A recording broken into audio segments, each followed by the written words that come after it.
Tasmai Shri Gurave Namaha. I was born in the darkest ignorance, and my spiritual master opened my eyes with the torch of knowledge. I offer my respectful obeisances unto him. Namah Vishnupadaya Krishna Presthaya Bhutale Srimate Bhaktivedanta Swamin Niti Namine Namaste Saraswate Deve Gauravani Pracharine Nirvishesha Shunyavadi Paschatya Deshetarine जय श्री कृष्ण चैतन्य प्रभु नित्यानंद श्री अद्वैत गदाधर श्रीवासदि गौर भक्त वृंदा हरे कृष्णा कृष्णा कृष्णा हरे हरे हरे राम राम राम हरे हरे वाञ्छाकल्पतरुभ्यश्च कृपा सिन्धुभ्य एव च पतितानां पावनेभ्यो वैष्णवेभ्यो नमो नमः.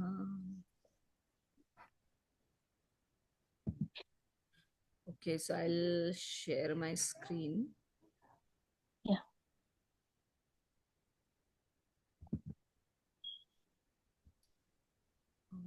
Sharing the whole screen, and yes, this is yeah. So last time, I think Sri Vidya Mataji and you both were there. So we read just one page, but that also had a lot of packed like message for us. So here we completed the page number 3. So Yeah. yeah, so the main concept was that Krishna is running the whole show. Whatever we see, whatever is going on, Krishna's hand is always there behind everything. But at the same time, it's not true that we don't have a free will. We make our own choices, and then Krishna sanctions our choices. That doesn't mean that that is his will, but he might sanction our choices because we want to do something, and accordingly. But yes, our fate is known because we make some choices according to our inclinations. Definitely, when we start performing devotional service like chanting, hearing about Krishna, reading about Krishna, serving the devotees, worshipping the deities, and so on and so forth, then definitely the course of action will change because our choices will start changing. We will start making more Krishna conscious choices and which are conducive for our bhakti. So in one sense, when we start making those good choices, then we are taking our life, human life, toward perfection, that is toward Krishna. So what we read was that Prabhupada was mentioning that nothing can work on its own. Actually, some person or a soul is required. So, similarly, this material world cannot work on its own unless Lord Vishnu, Garbhodakshai Vishnu, enters into this material world. So, for example, this is my body, and there is a soul inside this body which is animating this body. That's how I can speak, I can see, or I can make movements. But if only body is there and soul is not there, then it will just be dead matter, like table or a chair or a sofa or a utensils, just like that. Unless the soul enters the body, there is no consciousness, basically. Similarly, like a utensil is there.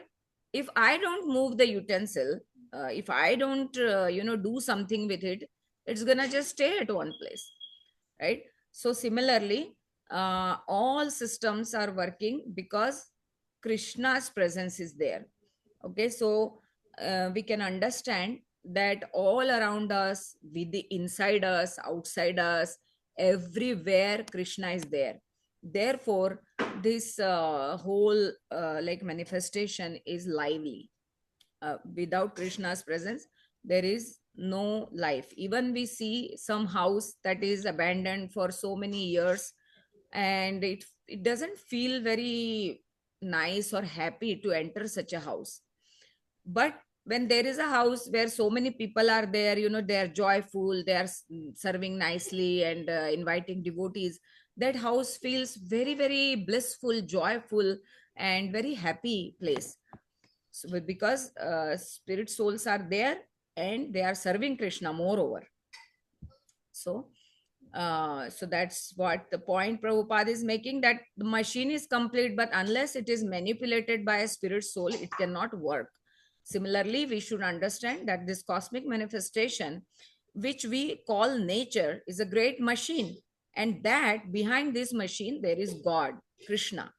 This is also affirmed in Bhagavad Gita, where Krishna says, Maya Dhakshena Prakriti Suyate Sacharacharam Hetunanena Kaunteya Jagadvi Parivartate. This material nature is working under my direction, O son of Kunti, producing all the moving and unmoving beings. And by its rule, this manifestation is created and annihilated again and again. So there is a like proper regulation is also going on in Krishna's creation, that this world manifests at a particular time, and then it is annihilated also at a particular time. Like we see all the four seasons come, we see that every day the sun rises and then it sets. So, but this is not automatic. Krishna's hand is there, because Krishna is saying this material nature is working under my direction. So he's very active, very lively. He is a person, and we should never think that he's just a formless some energy or something. Many people believe that God is just nature or some formless thing or just light or just energy. How can we have a relationship with such a God if he is just a light, or if he is just an energy where we cannot talk, we cannot express our feelings, we cannot gift him something? That's not God. That's just a partial definition of God. I'm not saying that God cannot be formless. God can be anything, because nothing limits him. So he can take any form, he can be formless or anything, but he is a person. Krishna is a person. Okay, so yeah, we can start reading from here. This point, you want to read, Madhumita? Oh, I'm not well, so I cannot Sure, no cannot read problem. that. Yeah, so Yeah, sorry. I will read. If you can't hear or my speed is too fast, please don't hesitate to let me know. Okay. Sure, sure. Yeah.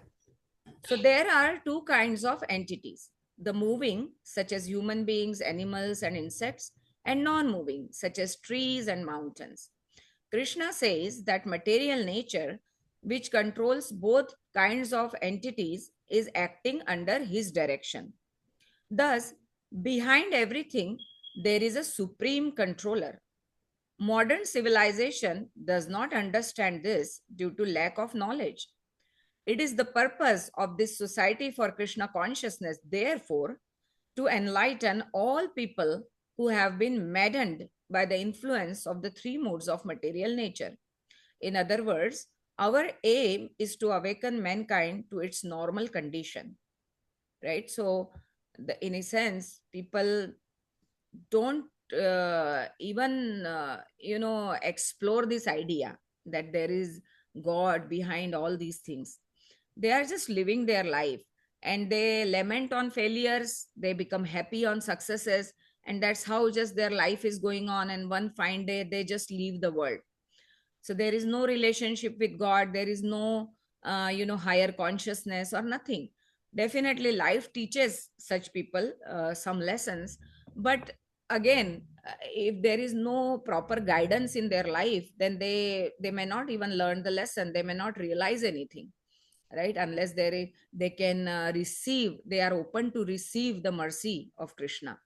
So this responsibility is taken up by Krishna Consciousness Society, that to enlighten people by talking about God, by talking about Krishna, who is Krishna, how because of him this whole creation is working. So all these things is being taught by this society. There are many universities, especially in the United States, and many departments of knowledge, but they are not discussing these points. Where is the department for knowledge that we find given by Sri Krishna in Bhagavad Gita? When I spoke before students and some faculty members at the Massachusetts Institute of Technology, the first question raised was, where is the technological department which is investigating the difference between a dead man and a living man? When a man dies, something is lost. Where is the technology to replace it? Why don't scientists try to solve this problem? Because this is a very difficult subject matter, they set it aside and busily engage in technology of eating, sleeping, mating, and defending. So like people, like from all these questions, what can we understand is that people think that everything is knowable by just their some efforts. Scientists, if they will do certain things in lab, they will know all these things, that where the soul goes, if their soul exists or not. But this is not possible. They don't understand this, because this is pride actually, that okay, we can do everything. Human being is the super sophisticated species, so they can do anything. But they don't even understand that from our Bhagavatam, there are 8,400,000 species of life, and from those 400,000 are human species. Even humans have variegatedness among themselves. So they don't have any depth of knowledge unless they read the Shastras, authentic Shastras, which are coming from Lord Krishna himself, right? And therefore, they pose such questions, that why don't scientists try to solve this problem? Problem of Janma Mrityu Jara Vyadhi, the problem of birth, death, old age, and disease, can it be solved by scientists? It cannot be. I mean, what are they thinking? Right? So but since they cannot explore more into this area, so they set this topic only aside. Just don't talk about death, just don't talk about all these things. We have to just live life, eat, sleep, and be merry. So what they do is they find out more and more sophisticated ways of just eating, sleeping. So like earlier they used to sleep on maybe some less sophisticated mattresses. Now they have memory foam and this that. But what has changed? After all, one needs a peaceful sleep, but these days people are not even getting peaceful sleep, right? So the function is the same. The sleeping is sleeping, whether you were in ancient times where the stone age man was sleeping on the ground, or now you are in modern times where we have memory foam in the mattresses and all. What's the change? We are just sleeping, right? Even in those times, the man, if had a nice peaceful sleep, and even now they are hankering for peaceful sleep only, right? Yeah. So this is sleeping. Now eating, they earlier people used to hunt for their eating. Now the same flesh and meat they are serving in the hotels. So what has changed? Hunger is there, the stomach is there. We can only eat a little portion and just be satisfied. So what has changed in eating also? Mating, like people earlier would mate like not in a very privacy or something, but now they have like big hotels and whatnot, all facilities. And defending, like they have now invented all sorts of nuclear bombs, atom bombs, all everything. So now only the unrest has increased, because the Ukraine war is going on for like almost 2 years now, Yeah. and people are not restful at all. So nothing has changed. Just some, like Prabhupada is mentioning, they set it aside, that topic of Janma Mrityu Jara Vyadhi, and busily engage in the technology of eating, sleeping, mating, and defending. However, Vedic literatures inform us that this is animal technology, because animals are also pretty much doing these things, four things: eating, sleeping, mating, and defending. They are provided with claws and jaws and nails, so that they can defend better. By I mean, God has provided them, but they are also doing these four things, and humans are also, if doing these four things only, then they are no different than animals. Animals are also trying their best to eat well, to have an enjoyable sex life, to sleep peacefully, and to defend themselves. What then is the difference between men's knowledge and animals' knowledge? The fact is that men's knowledge should be developed to explore that difference between a living man and a dead man, a living body and a dead body. So we see nowadays on Amazon, or different these websites, so many things they are selling left, right, and center. you know uh, Everything is automated. Like a robot will clean your floor, it will mop also. Then there are some automatic machines, like they will chop the vegetables.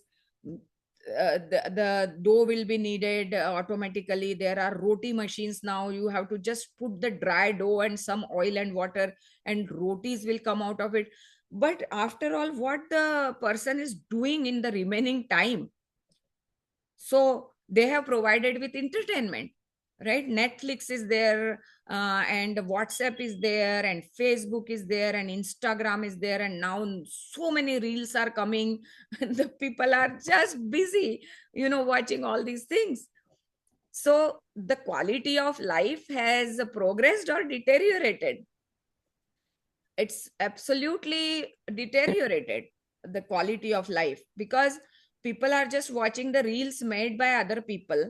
They are not progressing, they are not becoming creative anymore, and they are just watching whatever. So that has not improved the quality of life at all, and rather people are more restless these days. So all the automatic machines have come, but for what purpose? So that's a very, very challenging question, and that's gonna be a big challenge in future for the upcoming generations. So this is the real problem, that what is the difference between a living man and a dead man? People are living like dead people, right? They are not joyful, but just sitting in couch and just watching, then they eat and then they sleep. That's it. They That are not spiritual. living. They are Huh? just existing. I feel like we are not living. We're just existing. They are just existing. Yes, Yeah. so true, so true. Living is living a life of purpose, right? And there are people who are living a life of purpose even amidst this. Even they sometimes may not be devotees, but there is some purpose in their life. But devotees are living for a very, very high purpose, the highest purpose, that is to serve the God, serve Yeah. humanity in service to God, right? But sometimes people just serve the humanity and they don't remember God, so it's just the credit is going to them. But devotees, what do? They serve the humanity, they will serve the nature, they will serve themselves, their relatives, but everything in service to Krishna, because Krishna has given all those people in our lives, right? So from their forefront, Krishna never disappears from devotees forefront, right? So that is the way of living a like a very, very highly Krishna conscious life. So Prabhupada is saying further that spiritual knowledge was imparted by Krishna to Arjuna in beginning of Bhagavad Gita. Being a friend of Krishna's, Arjuna was a very intelligent man, but his knowledge, as all men's, was limited. Krishna spoke, however, of subject matters which were beyond Arjuna's finite knowledge. So Krishna spoke about soul, right? What is our real identity? He spoke in chapter 2. Yes. These subjects are called adhokshaja because our direct perception by which we acquire material knowledge fails to approach them, right? So adhokshaja means what? Who cannot be approached through our normal senses. We need to have spiritual senses if we want to approach adhokshaja. These subjects are called adhokshaja because our direct perception by which we acquire material knowledge fails to approach them. So our material brain can understand certain concepts, some theorems or some, equations, so all those things, some logics and reasoning. But to understand Krishna or such kind of subject matters which are transcendental, which are not this worldly, they are adhokshaja, and they cannot be approached through our these material senses. For example, we have many powerful microscopes to see what we cannot see with our limited vision. But there is no microscope that can show us the soul within the body. Nevertheless, the soul is there, right? Otherwise, our body would not animate. It is just a dead body. Bhagavad Gita informs us that in this body there is a proprietor. I am the proprietor, and others are the proprietors of their bodies. I say my hand, but not I hand. Since it is my hand, I am different from the hand, being its owner. Similarly, we speak of my eye, my leg, my this, my that. In the midst of all of these objects which belong to me, where am I?